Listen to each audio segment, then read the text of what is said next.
double bagging our fish here to remove them from the Inland Empire Water Garden and Koi Society's Koi Show.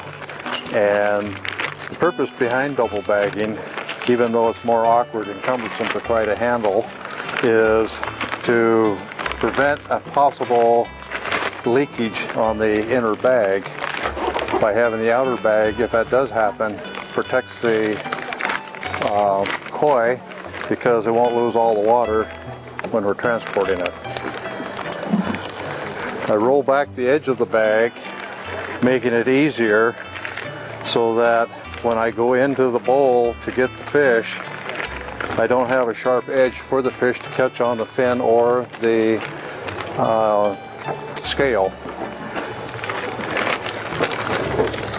For me, it works better to put the extended part of the bag over the top of the tub and to come down behind the fish and position the fish so I can get in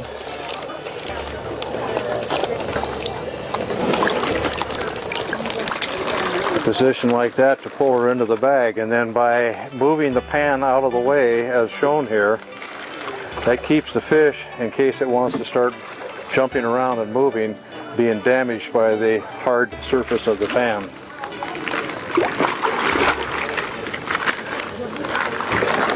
Then I try to gauge how much water we want to transport the fish in depending on the size of the fish,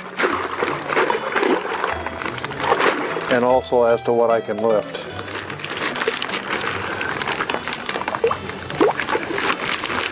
And I think we should have enough here.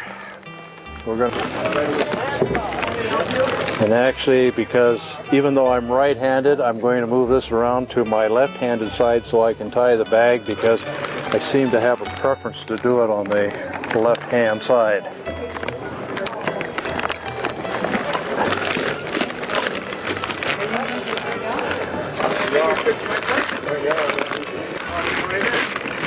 What I do then is to separate the two bags so I have just the inner bag,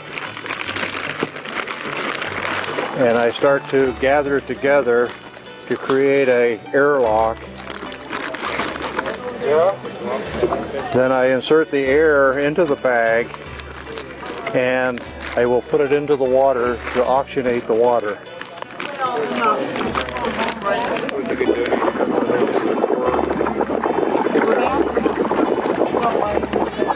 Then I move it up out of the water to fill the bag with oxygen.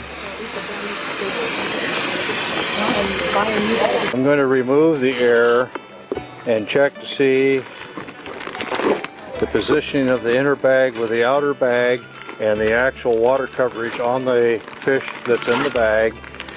And it's down below the dorsal, but the gills are covered.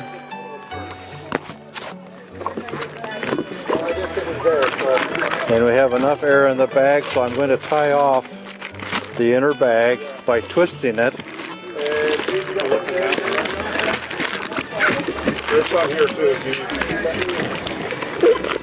And then using a rubber band, go around the neck of the rubber band and insert one end through that neck of the rubber band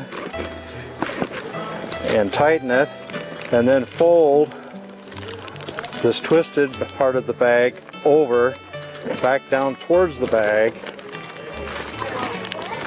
and then proceed to wrap that twisted fold over several times with a rubber band. Now that's the inner bag. We do not fill the outer bag with air, but we will take and do the same principle as far as twisting the bag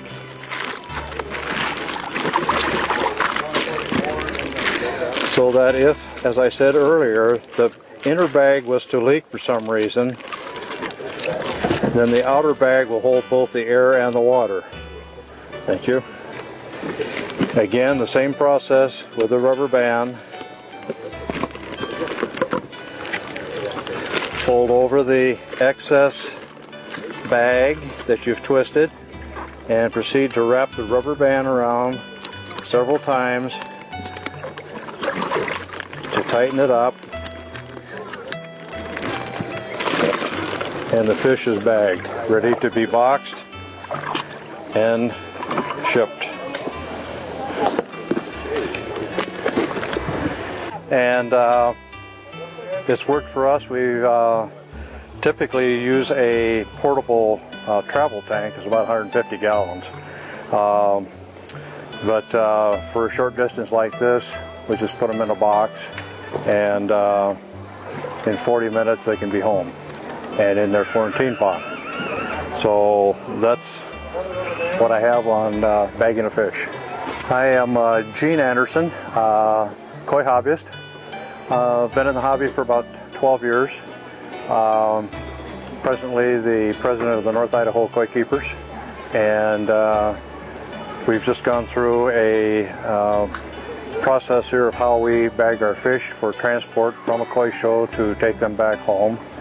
And I am being interviewed, or you're presently looking at this process on Koi TV, and we thank them very much for taking the time away from their busy lives and family to do this for us. So thank you.